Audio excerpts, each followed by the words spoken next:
로마의 네로 황제는 역사상 가장 포악한 왕으로 기록되고 있습니다.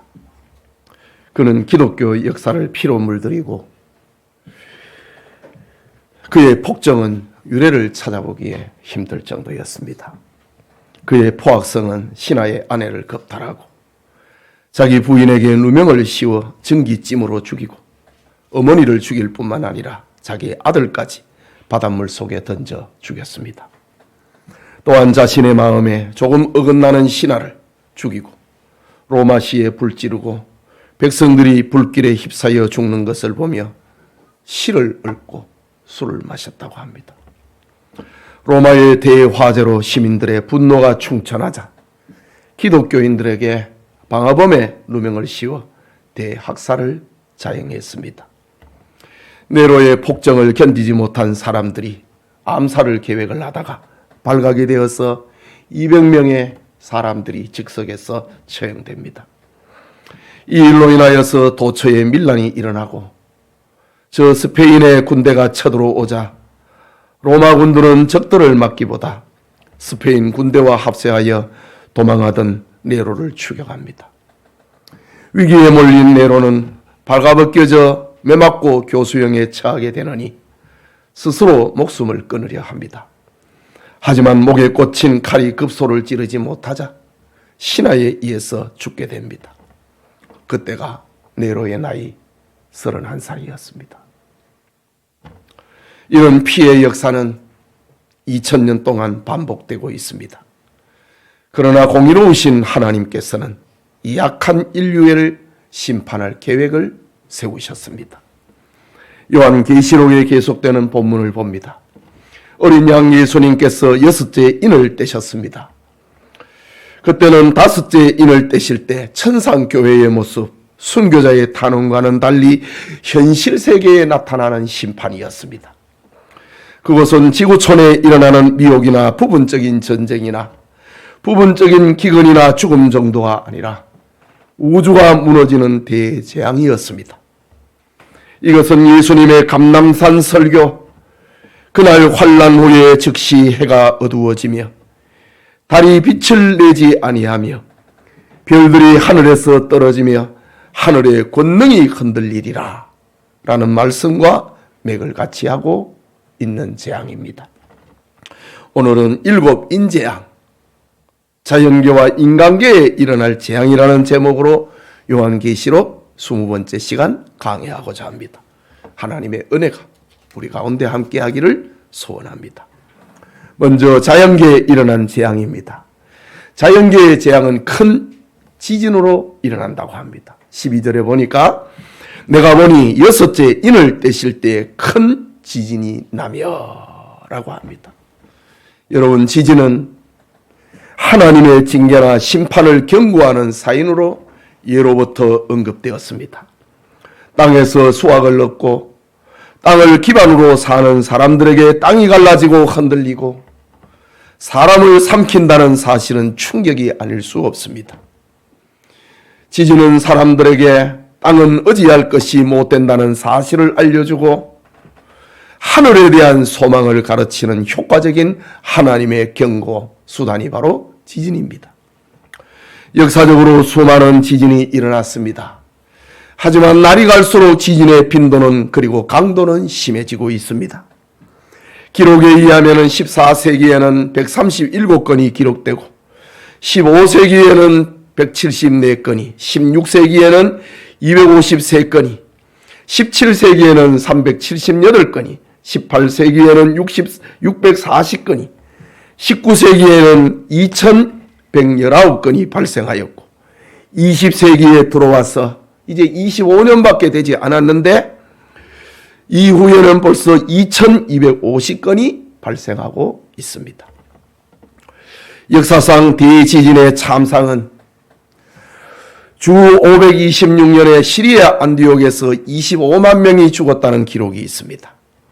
1268년에는 소아시아의 시실리아에서 6만 명이, 1290년에 중국 동북부에 10만 명이, 그리고 1556년에 중국 산시성에서 83만 명이 사망했다는 기록이 있습니다.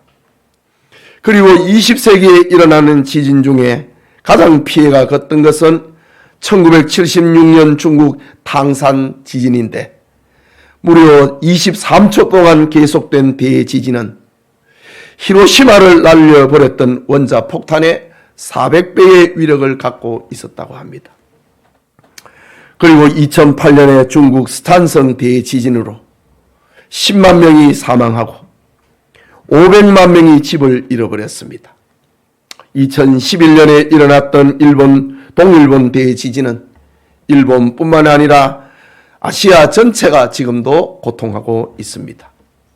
전문가들에 의하면 최근 1, 2년간 세계적 지진이 증가하는 경향을 보이고 있고, 특히 진도 7.0 이상의 대지진 활동으로 전환이 되어가고 있는 추세라고 그렇게 경고하고 있습니다.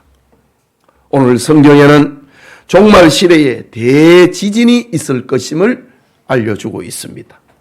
이것은 죄악 세상을 심판하시는 하나님의 진노다라는 겁니다. 또 하나는 해와 달과 별들의 변동입니다. 이 우주 전체의 변경을 말하는 겁니다. 12절, 13절을 보면은 해가 검은 털로 짠 상복같이 검어지고 달은 온통 피같이 되며 하늘의 별들이 무화과나무가 대풍에 흔들려 설익은 열매가 떨어지는 것 같이 땅에 떨어지며 라고 합니다. 별이 땅에 떨어진다. 여섯째 인을 떼실 때에 일월 성신의 변동이 일어나는 재앙이 나타납니다. 먼저 해가 검은 털로 짠 상복같이 검어진다. 밝고 밝은 태양이 새카맣게 변한다고 합니다. 하늘의 해가 검어진다는 것은 해가 더 이상 태양의 구실을 못하는 상태입니다. 이때 태양에서 에너지를 공급받아 사는 일체의 생물은 죽을 수밖에 없습니다. 이것은 사람들에게 엄청난 공포를 몰고 올 것입니다. 일식 그런 정도가 아니라 해가 새카맣게 변해버린다. 사도 요한은 눈으로 본 것을 지금 기록하고 있는 겁니다. 또한 달은 온통 피같이 된다. 달이 핏빛으로 변했다고 합니다. 해가 빛을 잃고 검어지니 태양의 빛을 받던 달 역시 달의 역할을 하지 못하는 겁니다. 달이 피같이 되니 사람들이 얼마나 무섭고 얼마나 불길해하겠습니까? 계속해서 하늘의 별들이 무화과나무가 대풍에 흔들려 설익은 열매가 떨어지는 것 같이 땅에 떨어진다 라고 합니다. 여기 설익은 열매는 잎이 나오기 전에 겨울에 맺히는 푸른 무화과입니다. 이 무화과는 약한 바람에도 떨어집니다. 하늘의 별들이 설익은 무화과 열매처럼 하늘에서 떨어진다. 태양계를 중심으로 다 균형을 이루고 제자리에서 기능을 발하던 별들이 그 전체의 질서가 무너져 버린다. 이런 장면을 요한이 보았다고 합니다. 예수님의 감람산 설교인 마태복음 24장 29절에도 기록합니다. 그날 환난 후에 즉시 해가 어두워지며 달이 빛을 내지 아니하며 별들이 하늘에서 떨어지며 하늘의 권능들이 흔들리리라. 인재양, 나팔재앙, 대접재앙에서도 똑같은 사건을 다르게 묘사하고 있습니다. 이것은 이미 예수님께서 살아계실 때 종말 시대의 예언의 말씀 속에서도 그대로 나타납니다.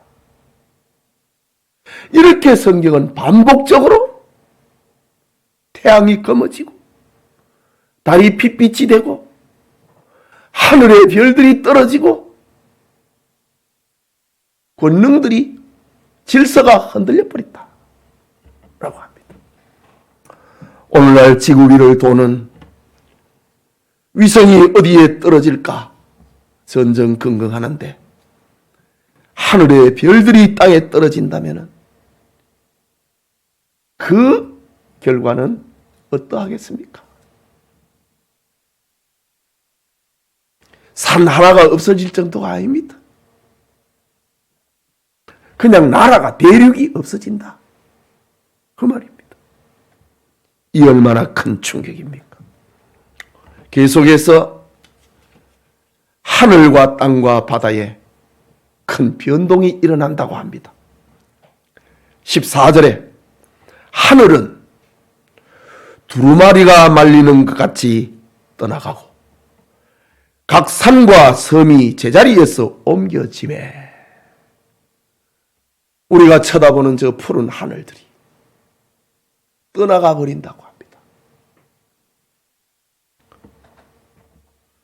천체의 큰 변동을 말하는데 이것은 인간이 상상할 수 없는 대혼란을 말하고 있습니다. 두루마리가 말리는 것처럼 말려버린다. 여러분, 고대의 책들은 두루마리를 쭉 펴서 이렇게 글을 읽었습니다. 그러나 그 가운데 상처가 생기면 두루마리의 그 탄력에 의해서 팍 감겨버립니다. 하늘이 그렇게 떠나가 버리더라. 그러니까 우리가 살고 있는 이 세계하고 전혀 다른 공간을 만나게 된다는 말입니다. 푸른 하늘이 아니라는 말이지요. 맑은 공기가 아니라는 말이지요. 하늘이 두루마리가 말리듯이 떠나가 버렸더라. 두루마리가 탁 찢어지면 양쪽으로 탁 접혀버립니다. 하늘이 그렇게 떠나가 버린다고 합니다. 그뿐만 아니라 산과 섬이 제자리에서 옮겨진다고 합니다. 일반적으로 산이란 움직이지 않고 항상 그대로의 모습을 간직하는 것으로 사람들은 인식을 합니다. 우리가 잘 알고 있는 고려의 마지막 시인 만국의 한을 노래한 길제의 시를 생각합니다. 500년 도읍지를 필마로 돌아보니 산천은 의구한데 인근은 간데없다. 저 고려시대의 인재들은 다 없어져 버렸다는 겁니다. 산과 강은 그대로 있는데 사람은 없어져 버렸다. 그런데 이 종말 시대에는 그 정도가 아닙니다. 산이 없어져 버렸다. 섬이 없어져 버렸다. 베드로후서 3장 4절과 5절에는 주께서 강림하신다는 약속이 어디 있느냐? 조상들이 잔무로부터 만물이 처음 창대될 때와 같이 그냥 있다 하니 하나님의 말씀으로 된 것을 그들이 일부러 잊으려 함이로다. 이 산과 바다는 없어지지 않는다. 일부러 기억하지 않으려고 한다. 산과 바다는 하나님이 지으신 그때부터 지금까지 계속되는 거다. 그런데 오늘 성경에 보니까 산과 바다와 섬이 없어져 버렸다. 종말의 날에는 하늘이 하나님의 진노로 떠나가고 각 산과 섬이 옮겨진다고 합니다. 실로 엄청난 재앙입니다. 사람의 이성으로는 이해할 수 없는 두려움입니다. 이런 재앙은 자연계를 활용하는 인간에게는 두려움이요, 공포 그 자체라고 합니다. 그러나 성도들이 두려워하지 말 것은 이 재앙은 하나님께서 자기 백성을 위하여 새하늘과 새 땅을 준비하시는 과정입니다. 베드로후서 3장 10절과 12절에 주의 날이 도둑같이 오리니 그날에는 하늘이 큰 소리로 떠나가고 물질이 뜨거운 불에 풀어지고 땅과 그 중에 있는 모든 일이 드러나리로다. 이 모든 것이 이렇게 풀어지리니 너희가 어떠한 사람이 되어야 마땅하냐? 거룩한 행실과 경건함으로 하나님의 날이 임하기를 바라보고 간절히 사모하라. 사도들마다 종말의 날을 똑같이 묘사하고 있습니다. 한 분 하나님으로부터 온 메시지이기 때문에 저자가 달라도 똑같습니다. 그러면 하나님께서 이러한 권능들을 행사하는 이유가 무엇이겠습니까? 이것은 자기 백성을 박해한 폭군들에 대한 하나님의 심판입니다. 다섯 번째 인재양, 순교자들의 타는 천상교회의 모습을 보았지요. 조금 더 기다리라고 하나님 말씀하셨잖아요. 그들에게 흰옷을 주시면서 잠시 기다리라. 너희 동무 친구들도 형제들도 너와 같은 순교자가 되기를, 그 수가 차기를 기다리신다고 했습니다. 그 기다림의 끝이 바로 이렇다는 말입니다. 하나님의 백성을 박해했던 폭군들에 대한 하나님의 심판입니다.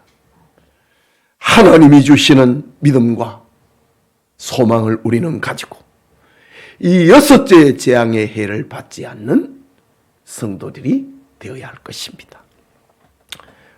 크게 둘째로 자연계에 일어나는, 인간계에 일어나는 재앙입니다. 인간계, 그 재앙을 받을 자가 누구인가? 누가 이 재앙을 받느냐? 15절에 땅의 임금들과 왕족들과 장군들과 부자들과 강한 자들과 모든 종과 자유인과 자유인이 굴과 산들의 바위 틈에 숨어라고 합니다. 먼저 땅의 임금들이라고 했습니다. 이들은 땅의 권세를 잡은 자들로 사탄의 종이 되어서 자기를 신격화하고 하나님을 대적하며 백성을 미혹하여 우상 숭배와 온갖 유의 죄를 선도했던 사람들. 네로와 같은 사람이지요. 둘째로 왕족이라고 합니다. 이들은 고급 관리들을 총망라하는데 귀족과 왕의 신하들을 가리킵니다. 이들은 왕의 수족이 되어서 하나님을 대적하고 성도들을 박해하며 호사를 누렸던 자들입니다. 권력을 남용하고 백성들을 억압하고 교회를 박해하며 전도자를 멸시했던 사람들, 왕족들이 하나님의 심판을 받게 된다. 셋째는 장군이라고 합니다.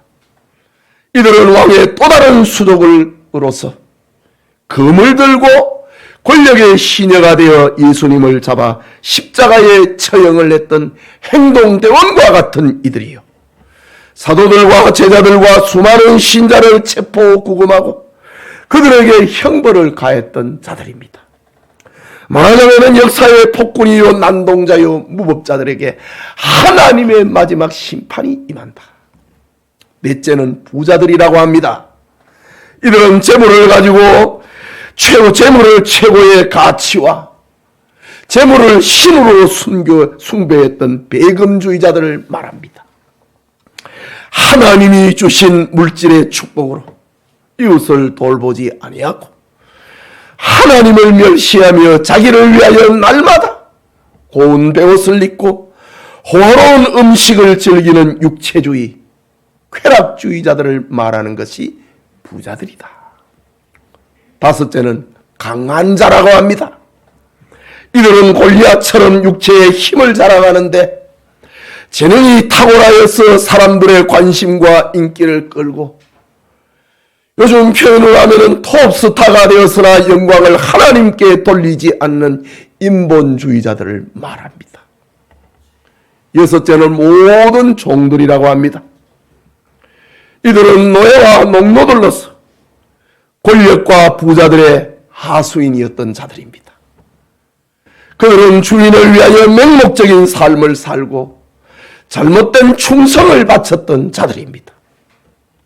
이들은 자유나 경제적인 부여나 지배계급의 사람은 아니라 할지라도 하나님을 대적하는 자들을 추종했던, 따랐던 자들입니다.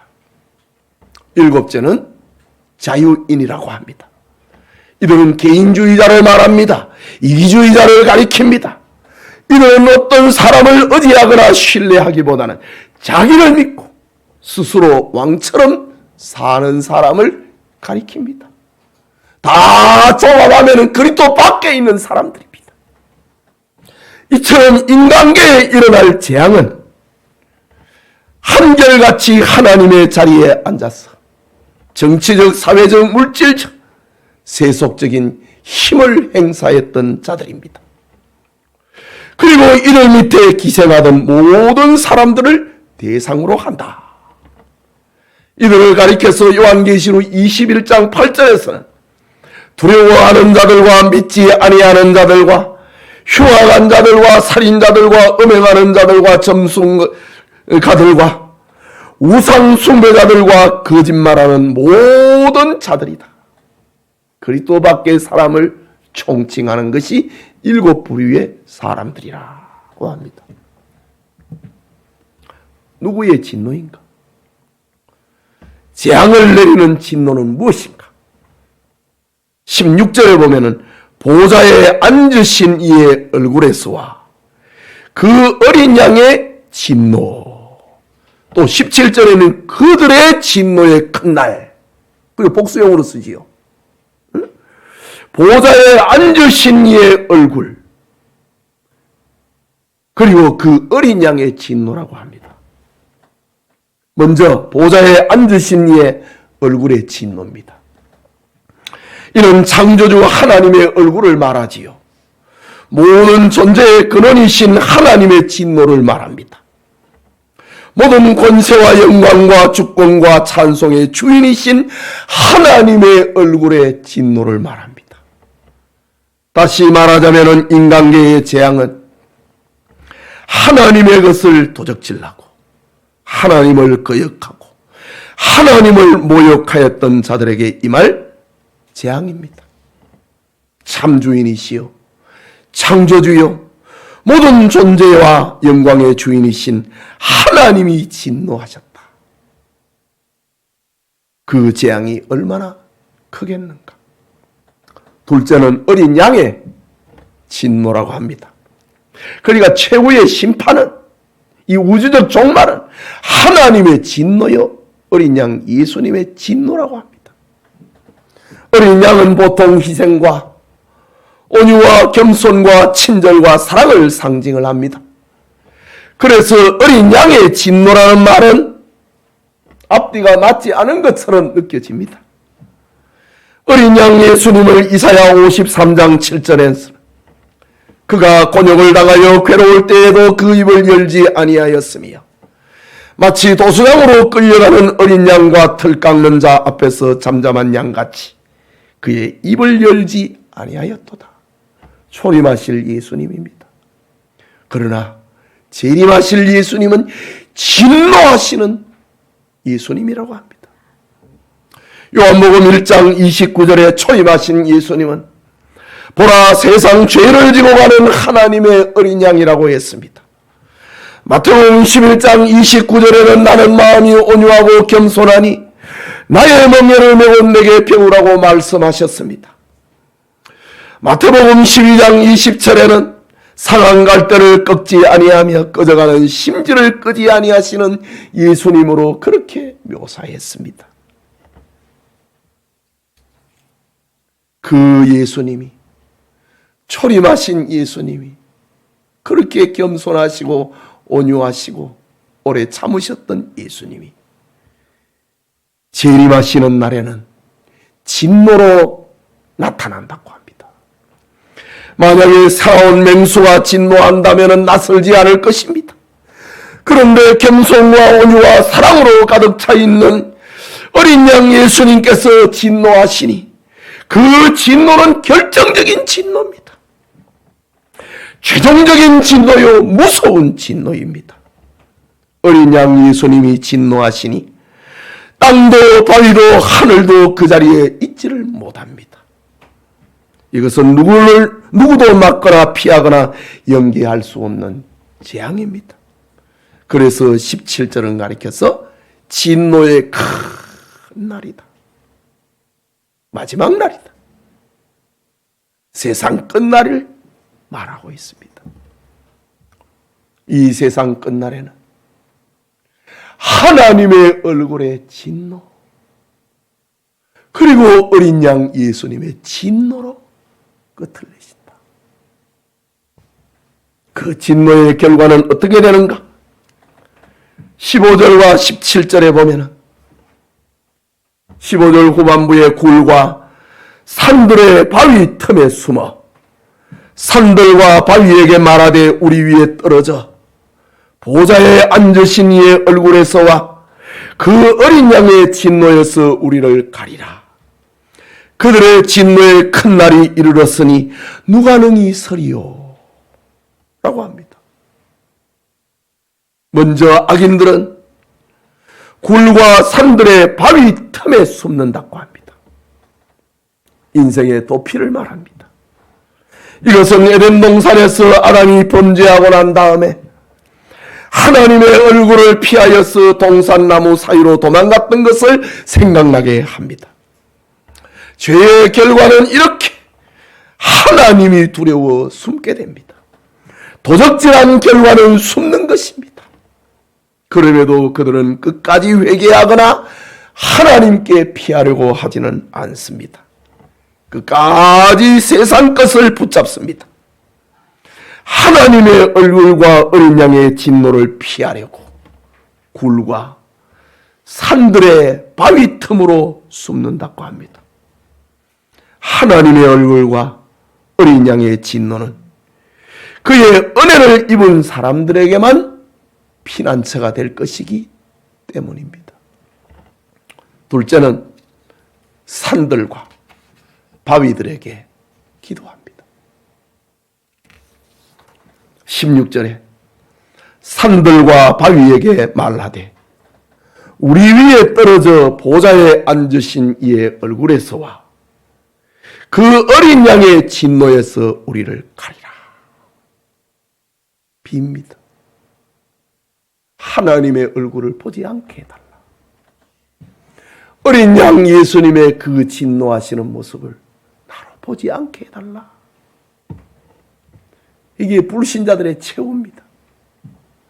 하나님을 대적하고 하나님의 영광을 가로챘던 인간들이 그들이 신으로 섬겼던 피조물들에게 도움을 구합니다.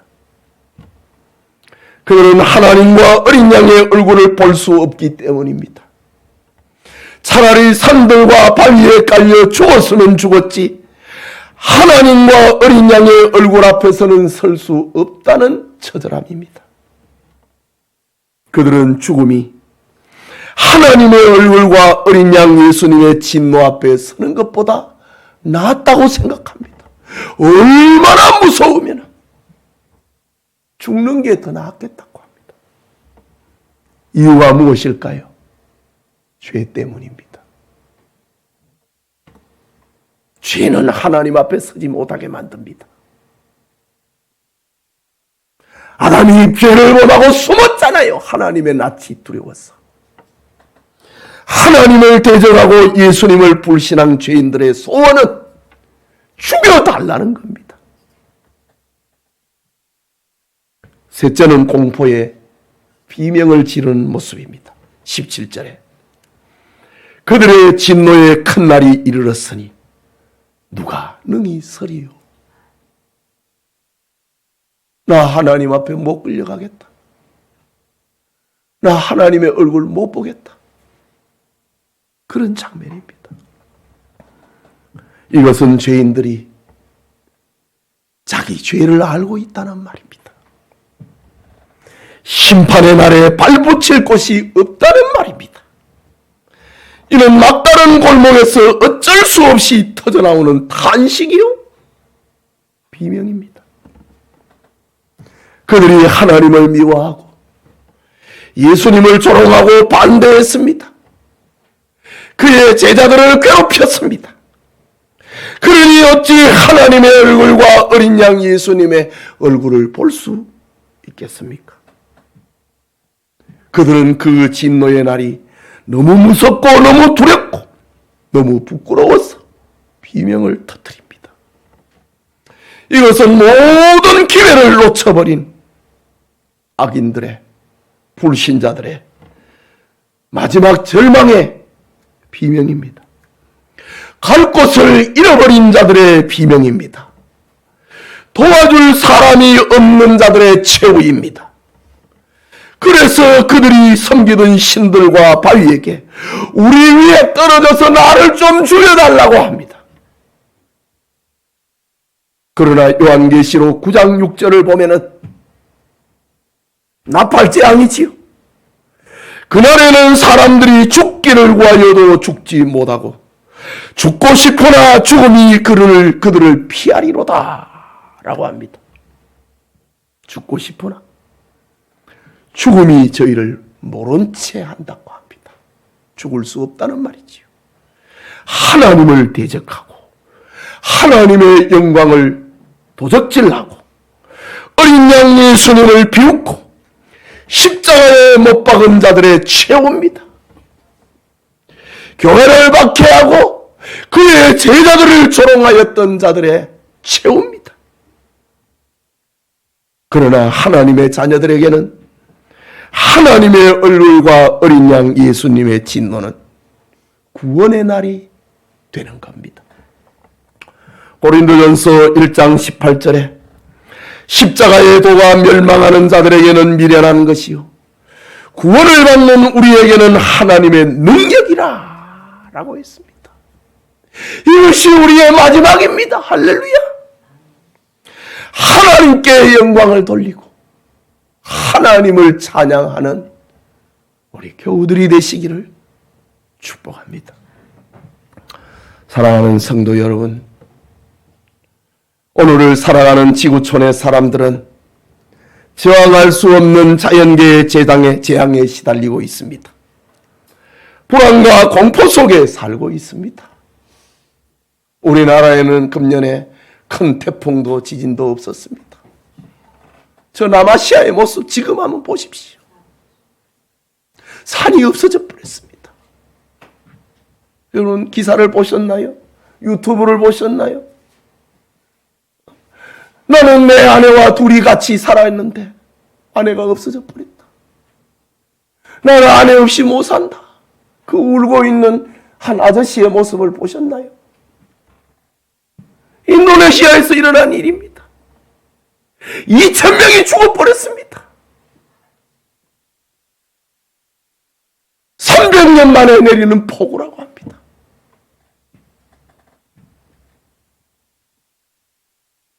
과학 문명이 아무리 발달해도 자연계의 이변 앞에는 속수무책임을 사람들은 지금 경험하고 있습니다. 그러나 어린 양 예수님께서 일곱째 일을 떼실 때에 인간들이 생각하고 연구하고 추측할 수 있는 것과는 전혀 다른 재앙, 우주가 무너지는 재앙이 임한다고 성경은 말하고 있습니다. 이때를 위하여 예수님께서는 말씀하셨습니다.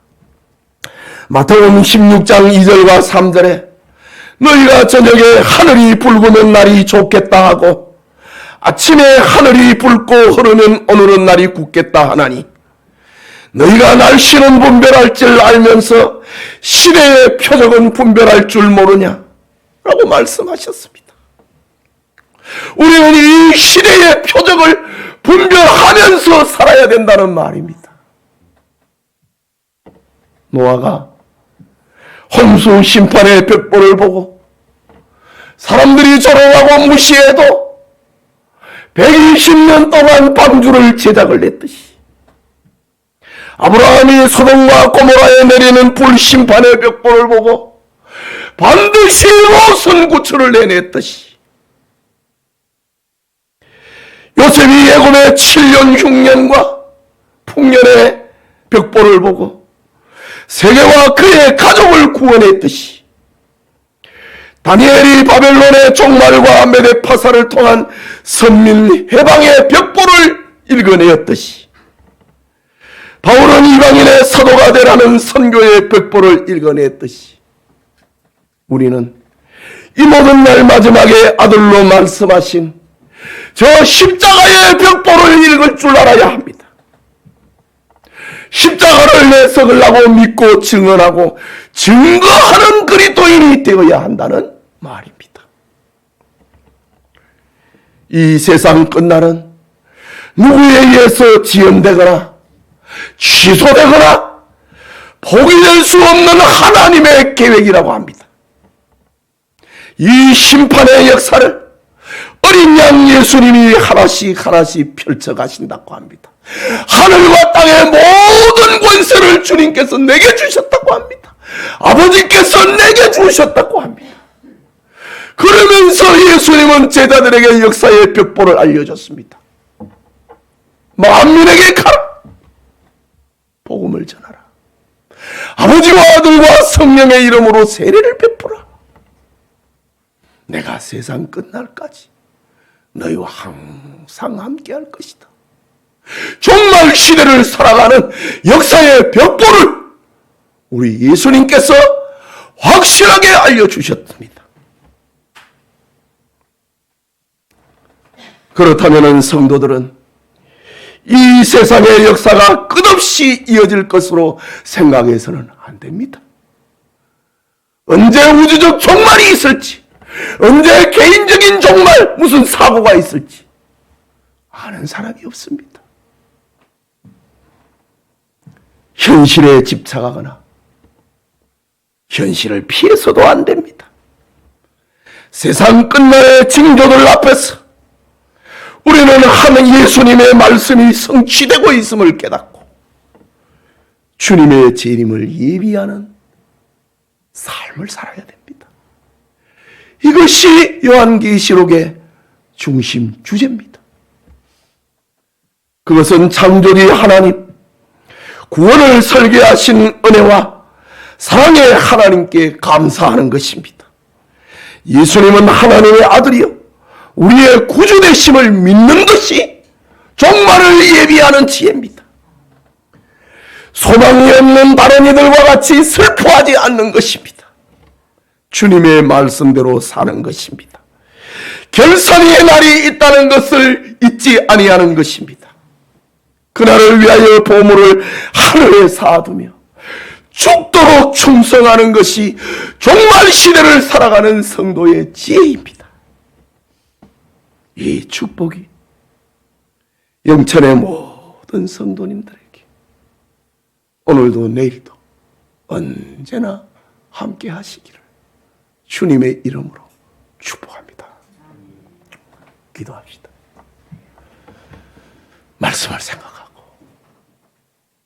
우리는 일부러 잊어버리려고 하는 사람이 되어서는 안 됩니다.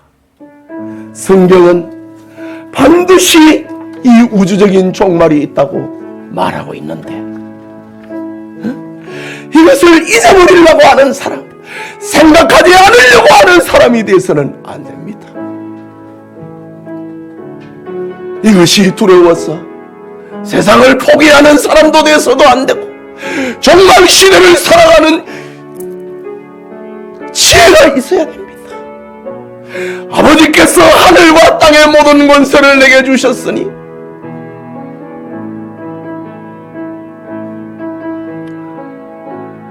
너희는 땅 끝까지 가라. 만민에게 복음을 전하고 내가 너희에게 분부한 모든 말씀을 가르쳐 지키게 하라. 내가 세상 끝날까지 너희와 함께 하겠다. 바로 선교적인 삶을 말하는 겁니다. 하나님의 말씀을 이루면서 살아가는 것이 정말 시대를 살아가는 성도의 지혜입니다. 이것이 주님의 진노를 피하고 잘했다, 착하고 충성된 자와, 네가 적은 일에 충성하였으니 내가 너에게 많은 것을 맡기겠다고 하는 하나님의 얼굴의 진노와 어린 양의 진노를 피하는 그 길이다. 그날에 부끄러움을 받지 아니하기를 위해서 주님의 재림을 생각하면서 살게 해달라고 기도하십시오. 산들에게, 바위에게, 나에게 떨어져서 날 좀 죽여달라, 이런 기도 말고 주님의 말씀대로 살게 해달라고, 주님의 말씀을 이루면서 살게 해달라고 우리는 이런 기도해야 합니다. 기도합시다. 자비하신 하나님 아버지, 은혜를 감사합니다. 주님의 은혜를 받은 이들이 이 밤에, 이 시간에 하나님 앞에 나와 주님의 말씀을 듣고 있습니다. 듣고 올려버리는 자 되지 않게 하여 주시고, 우리의 마음이 옥토밭이 되어서 30배, 60배, 100배로 결실하여 하나님 앞에 하나님이 기뻐하시는 향기로운 제물이 되는 삶을 살게 하여 주시옵소서. 주님이 재림하시는 날이 없다면 우리는 세상에서 가장 부끄러운 자가 되고 말 것입니다. 가장 불쌍한 사람이 되고 말 것입니다. 그러나 주님의 재림이 있고 주님의 심판이 있기 때문에 우리는 가장 행복한 사람입니다. 미래를 알고 있는 사람이기 때문입니다.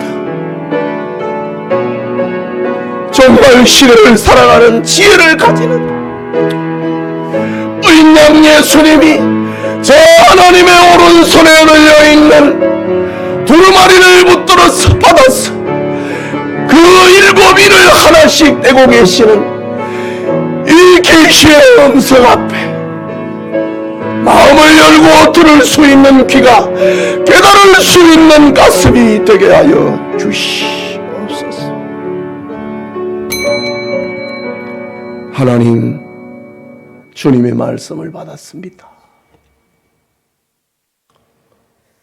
예수님의 재림,